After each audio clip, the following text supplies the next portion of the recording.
আপনাদেরকে একটা জিনিস দেখাই, 1 মিনিট আপনাদেরকে একটা জিনিস দেখাই।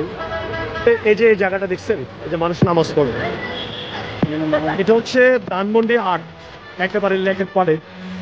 এই জায়গাটার মধ্যে একটা মসজিদ ছিল, একটা 3 সেটের একটা মসজিদ ছিল এই জায়গাটার মধ্যে। এই লেকে যারা মানুষ ঘুরতে আসতো, এই মানুষগুলো এখানে নামাজ পড়তো। কিন্তু তাপস, ব্যারিস্টার তাপস যখন এমপি মেয়র হলো, মেয়র হওয়ার পরে সে এই মসজিদটাকে ভাঙিয়ে ফেলে। এই মসজিদটাকে ভাঙিয়ে ফেলেছে।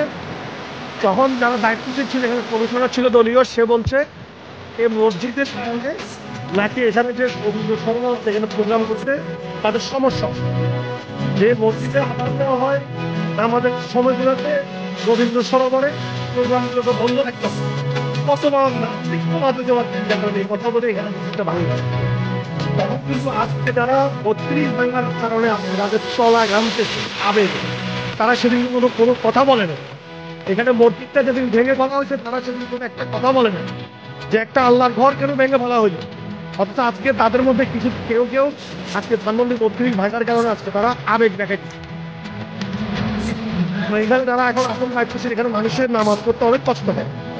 এখানে পুরনো একটা মসজিদ নির্মাণ করার জন্য চাহিয়া করিতে পারিনি চিৎকার, বুকের ব্যথা বুকে চাপাই নিজেকে দিয়েছি ধিক্কার। আজও কানে ভাসে সেই কথাগুলো, কে জানি হবে।